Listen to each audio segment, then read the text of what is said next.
Untuk mengetahui bagaimana proses evakuasi korban gempa yang mengguncang wilayah Nusa Tenggara Timur dan juga bagaimana kondisi masyarakat terdampak, sudah bergabung bersama kita ini pemirsa Direktur Bina Potensi Basarnas Pusat, Bapak Agus Haryono. Assalamualaikum, selamat malam Bapak Agus. Selamat malam Mas, selamat malam pemirsa Sindo TV dimanapun berada. Terima kasih banyak ya Pak Agus ya menyempatkan diri untuk berbagi informasi bersama kami Pak malam ini Pak Agus. Baik Pak Agus, total sekarang berarti informasi terbarunya ada berapa Pak korban meninggal dunia dan terluka akibat gempa Pak? Iya, dari data Posko Nasional yang kami dapatkan sampai dengan malam ini untuk total korban itu yang meninggal dunia atau wafat itu sebanyak 73 orang. 73 sementara yang, orang? Ya, 73 orang, sementara yang luka berat 285 orang. Jadi 73 orang yang wafat ini tersebar memang di 7 kabupaten. Baik di Manggarai Timur, Manggarai Barat, Manggarai maupun Nagikeo, Ende, Sika, dan juga di Kabupaten Ngada. 73 yang wafat ini Pak, proses evakuasinya seperti apa Pak? Apakah di dalam bangunan yang tertimpa bangunan atau seperti apa Pak? Ya memang sebagian besar korban yang wafat ini karena terdampak langsung tertimpa bangunan pada saat gempa. Sehingga pada saat itu juga evakuasi dilaksanakan oleh pihak keluarga ataupun masyarakat langsung pada saat kejadian, dan kemudian juga setelah tim SAR datang kita juga ikut membantu untuk mengevakuasi para korban.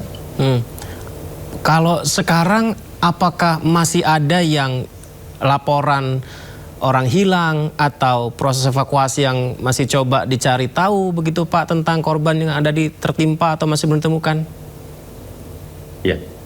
Sampai dengan malam ini Mas, kami tidak menerima laporan dari masyarakat maupun dari pihak aparat kecamatan ataupun aparat desa, dari posko-posko yang lain bahwa masih ada korban yang belum ditemukan ataupun masih diperkirakan tertimbun bangunan. Sehingga sampai dengan malam ini di catatan kami tidak ada lagi korban yang belum dievakuasi dari reruntuhan bangunan. Tentunya kami juga terus proaktif untuk terus mencari informasi. Kami juga langsung turun ke posko-posko ataupun ke masyarakat untuk memastikan bahwa memang sudah tidak ada lagi korban yang belum terevakuasi atau belum ditemukan. Pak Agus, untuk korban selamat yang terluka ini ditangani di rumah sakit mana Pak? Ya, kalau yang terluka ini kan memang dirujuk ke rumah sakit yang ada di kabupaten.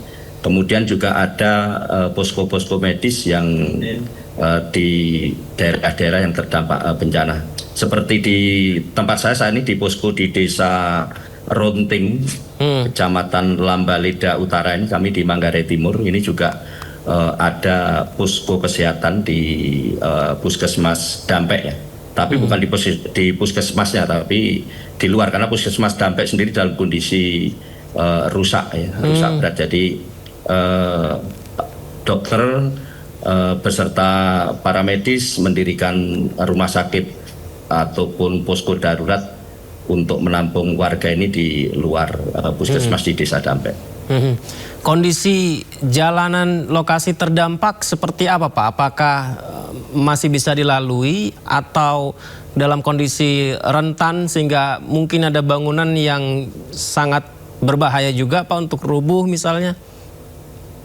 Ya, kalau untuk akses, alhamdulillah untuk sampai dengan malam ini, hari kelima ini sudah bisa dilalui ya. Meskipun mungkin di beberapa ruas masih ada longsoran-longsoran batu ataupun longsoran-longsoran yang tadinya menutup badan jalan sudah disingkirkan, dan sudah dilewati, bahkan untuk jalur-jalur utama menuju posko-posko ini sudah bisa dilalui oleh mobil.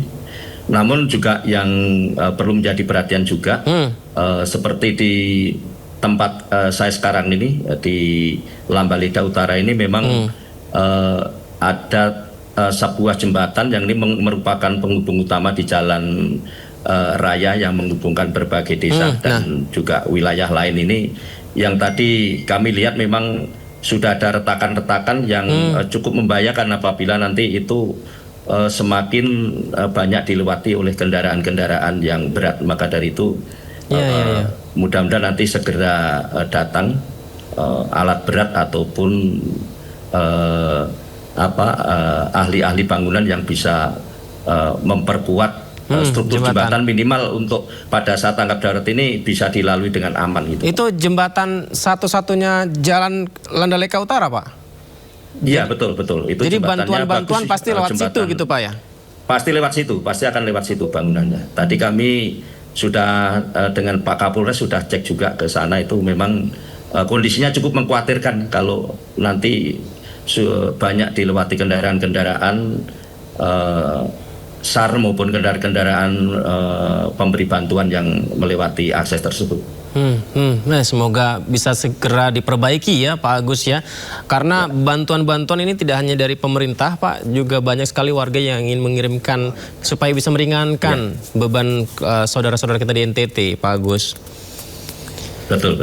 Baik, Pak Agus, selama bertugas di sana Pak dan juga setelah pasca gempa ini, apakah masih terasa gempa susulan Pak? Oh masih Mas, jadi sampai dengan malam ini memang masih sering terjadi gempa susulan, aftershock. Dan bahkan kami juga ini kalau melihat catatan dari BMKG ini sudah gempa susulan itu sudah 2.700-an kali. Dan memang ini getarannya dapat kami rasakan di sini ya, kadang sering getaran-getaran itu cukup keras dan ini bisa terjadi siang, malam ataupun pagi, sehingga ini yang menjadi kewaspadaan kami semua yang ada di daerah-daerah terdampak untuk waspada gempa susulan tersebut. Ini skalanya kalau kami lihat cukup besar juga sehingga getarannya memang terasa.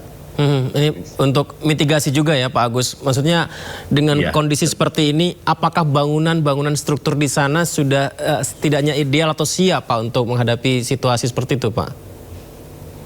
Ya tentunya kalau untuk saat ini kami dari Basarnas tentunya menyarankan kepada seluruh warga masyarakat terdampak untuk tidak banyak melakukan aktivitas dulu di dalam rumah maupun bangunan-bangunan yang permanen karena masih banyak gempa-gempa susulan yang ini tentunya kalau nanti struktur bangunan ini tentunya kan sudah mulai tidak kuat ya, rapuh setelah terkena banyak goncangan gempa ini, takutnya nanti akan roboh bangunannya dan akan menyebabkan cedera.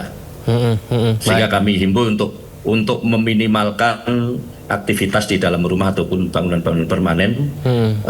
Kalaupun harus mengambil sesuatu dari dalam rumah atau toko dan lain sebagainya, ya tentunya dilakukan dengan cepat, dan kalau perlu pendampingan dari petugas yang ada di dekat pengungsian, tentunya kita semua siap untuk mendampingi. Baik, ketika saya menjadi reporter dan bersama Basarnas meliput ke beberapa lokasi bencana, itu terasa banget Pak betapa sangat dibutuhkan sekali bantuan dari Basarnas, ya tim gabungan dan juga bantuan-bantuan dari warga. Pemerintah itu terasa sangat-sangat berdampak bagi masyarakat Pak. Ini terima kasih banyak Pak Agus dan juga teman-teman dari Basarnas sudah bertugas maksimal. Semoga saja segera bangkit Pak masyarakat di NTT. Pak Agus, terima kasih banyak ya Pak ya. Amin.